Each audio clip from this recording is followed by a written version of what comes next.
Former Liberal Deputy Leader and Treasurer Josh Frydenberg has been urging the federal government to do more to protect the Jewish community. His great-grandfather and great-grandmother were killed at Auschwitz. Josh Frydenberg joins me now from Melbourne. Josh Frydenberg, welcome to 7:30. Pleased to be with you, Sarah. I wish it was under different circumstances. Me too. Let me just start by asking your response to the discovery of the caravan with the explosives inside and the impact that discovery has had on your community. Well, the situation is out of control. These are not isolated incidents. The discovery of the caravan is just the latest of a long list of violent anti-Semitic incidents and attacks that don't just leave the Jewish community less safe, have actually threatened the safety and the security of our country as a whole. And the Jewish community, and it's about only 116,000 strong, is very scared. People are afraid to send their kids to school. People are afraid now to gather at places of worship. And people are looking for answers and looking for action. And around the world, people are saying, what the hell has happened to Australia? Do you feel afraid? I am cautious and extra vigilant. I don't think my story is different to many others who have spoken out, but I have received very, very serious threats that I have referred to the federal police, but so have many other prominent Australian Jews. And you just look, Sarah, at what has taken place over the last 15 months. You know, from hours after the atrocities that were committed by Hamas on October the 7th, we had people in Western Sydney praising those attacks, celebrating those attacks. Hundreds of people gathering on the steps of the Opera House, our national icon, to stamp on the Israeli flag, burn the Israeli flag and chant, F the Jews, you know, well before Israel had even responded to these attacks. We've had firebombing of synagogues, firebombing of childcare centres, firebombings of people's places of work and indeed their homes as well. This is completely unacceptable, and for so many of us, it's reminiscent of those years in the 1930s leading up to the Second World War and the tragedy of the Holocaust, and they should not be acceptable here in the 2020s. I just want to ask you about what could or should have been done differently. Now, back in November, shortly after the Hamas atrocity, the Prime Minister said that anti-Semitism would not gain a foothold in Australia. What could he or what should he have done differently from that point, do you think? Well, ironically, the Prime Minister made that statement at the opening of the Melbourne Holocaust Museum, and he clearly was wrong. It has gained a foothold in Australia. Indeed, it's been normalised, and that's not my words, that's the words of the most distinguished Australian security professional, Dennis Richardson. And indeed, you've had people like Peter Cosgrove say Hitler would be proud of what has happened in Australia over the last 15 months. So from the get-go, the Prime Minister should have set red lines that were not to be crossed, and when they were crossed, real consequences should have been paid by the culprits. And unfortunately, because of this weakness, because of the absence of action, those who hate and those who harm have been emboldened. And we've seen daily protests where people are actually calling Jews Nazis, Jews terrorists, Zionists terrorists. And we know a Zionist is simply somebody who believes in the existence of the State of Israel. All of that has contributed to an environment of hate, and in this environment of hate, violent actions have taken place. Now, I'm sure that I know that the Prime Minister does list a number of things that his government has done since that time. Just before we talk about the why, I just want to ask you more precisely about the red lines that you refer to. What exactly do you mean when you say red lines? What should they have done? So, for example, when someone defaces and firebombs a Jewish MP's offices, they should face a conviction. Yet the judicial system in Australia didn't even put a conviction in that case. When people are waving the Hamas and the Hezbollah flags, terrorist flags of terrorist organisations. They should be punished, arrested and convicted. When people call for the abolition of the state of Israel, from the river to the sea, Palestine will be free, that is a very violent statement. Again, Dennis Richardson and the Prime Minister agreed with him, said that is a very violent statement that has no place on our streets, yet it does every single day.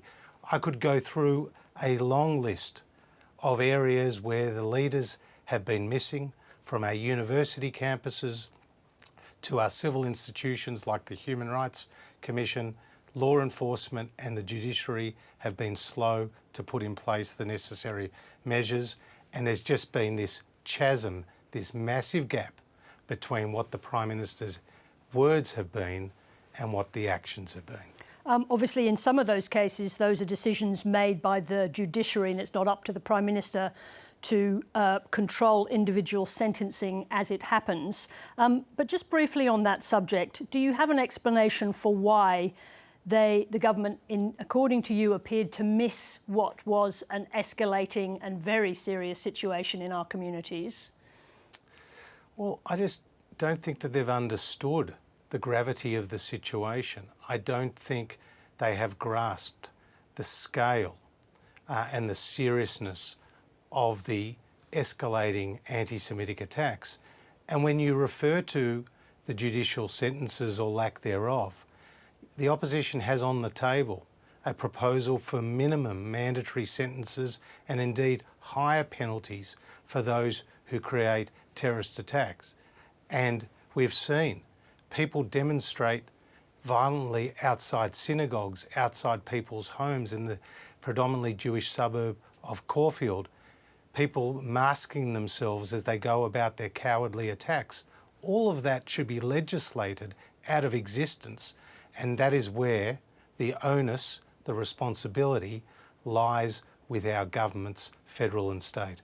I want to ask you about the why, and this is speaking broadly about the anti-Semitic attacks, because obviously some of the motivation in these individual criminal cases will be hard to determine, and we're not aware of the motivations there. But more broadly, in the wave of anti-Semitism we've seen in Australia, how do you explain how that has taken off here in the way that it has?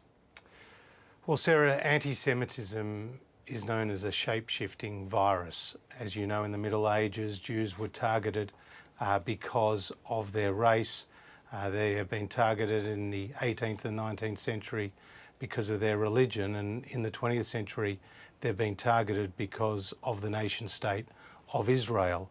I fear that this hatred, which has been endemic, which has been insidious, which has been as old as man itself, is now being supercharged by social media, is being supercharged by the vacuum of leadership or the lack thereof.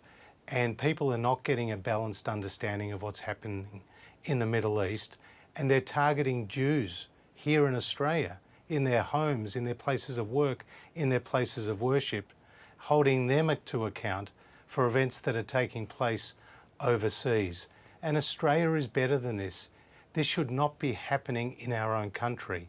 And I don't see this as just a threat to the Australian Jewish community. I see this as a threat to Australian values, to our freedoms, and to our democracy itself. Because if these attacks were happening to any other minority group in our country, to homosexuals and gay people, to people of Indigenous background, to people of other minority groups, we wouldn't accept it for a minute. We would demand stronger action and faster action from our governments. But for some reason, with the Jewish community being the target, many people have shrugged their shoulders and just dismissed it and not acted in the way that they should have. Just briefly on this, Josh Frydenberg, if I could. Of course, you are out of politics now. Should the response to these outrages be bipartisan in order to avoid further damage to social cohesion?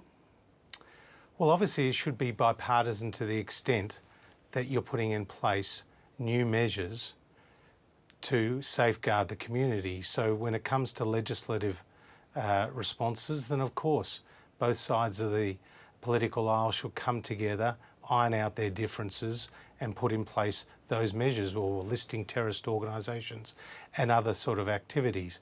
But with respect to what has transpired over the last 15 months, the Jewish community, myself and others, have been calling for stronger action, identifying the problem. And each and every day, these attacks have escalated in their severity. And so, therefore, the blame for that, the responsibility for that, falls at the feet of our leaders, political, civil, law enforcement, and that's where I am requiring and asking people to take stronger action, because what we have seen over the last 15 months is unacceptable in any situation. Do you expect this to become a vote deciding issue in the election? I certainly think social cohesion is on the ballot paper, because people are worried. And again, this is Australia's fight. This is not just the Jewish community's fight. The Jewish community has been here since the First Fleet and contributed members such as Sir John Monash, our greatest citizen soldier, Governors General, philanthropists, sporting champions, Nobel Prize winners. We've never seen a conflict between our faith and our citizenship.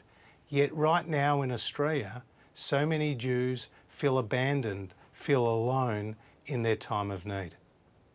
Josh Frydenberg, thank you very much indeed for deciding to join us this evening. Thank you. Thank you.